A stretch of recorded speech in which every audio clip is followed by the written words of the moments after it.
Bonjour à toutes, bonjour à tous. Petite vidéo pour prendre un peu des nouvelles, mais également donner. Donc donner des nouvelles de la Maison Verte, des SR Colmar.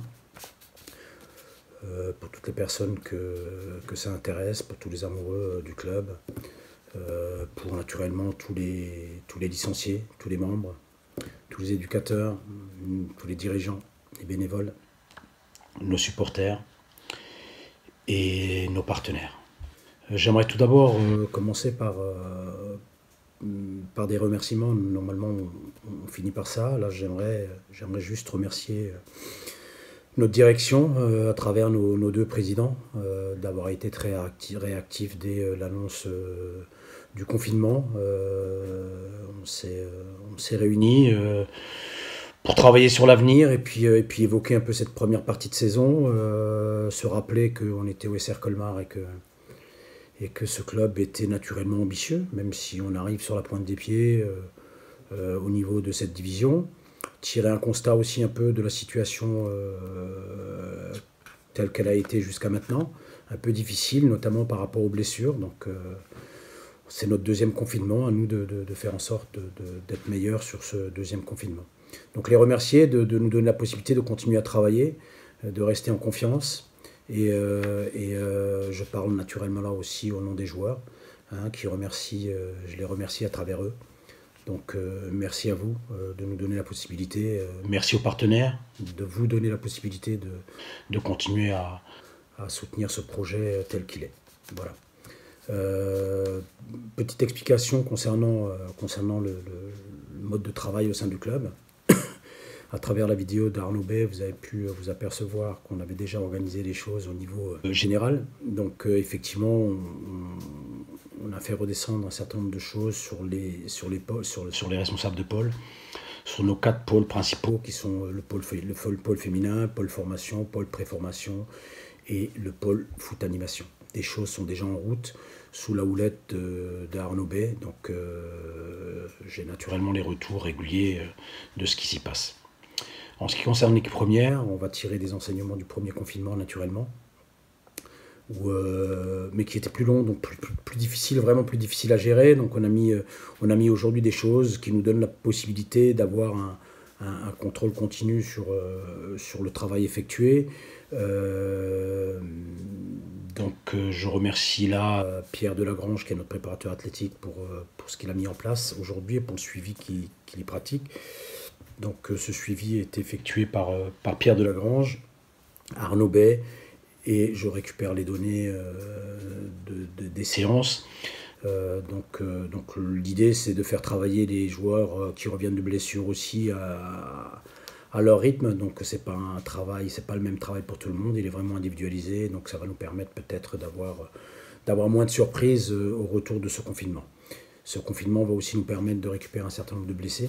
C'est pas neutre, donc on peut tirer un enseignement du premier confinement. Enfin, aujourd'hui, si je devais avoir un retour par rapport à la première partie de saison, c'est qu'on a été très pénalisé, je trouve, par la décision de la Ligue de laisser que 3 remplacements à notre niveau.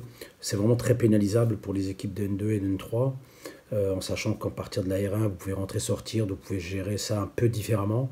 Je trouve que le règlement d'accepter 5 changements au niveau professionnel, je ne dis pas qu'ils n'en ont pas besoin, je dis que certainement qu'ils en ont besoin, l'intensité est différente, mais c'est quand même leur métier, ils font ça tous les jours. Ils ne se sont pas vraiment arrêtés comme nous pendant le confinement, donc ne pas donner de latitude là aux clubs amateurs sur les changements, je pense que ça a pénalisé pas mal de clubs amateurs, et aujourd'hui les nombreuses blessures sont pas innocentes. Voilà. Le deuxième point concerne la décision qui a été prise pour le moment par les instances, qui c'est assez inexplicable, de donner la possibilité à des clubs de pouvoir s'entraîner, d'autres pas. Donc les clubs professionnels, les centres de formation s'entraînent, je peux le comprendre, parce que c'est la réserve des clubs pros qui, eux, continuent à jouer.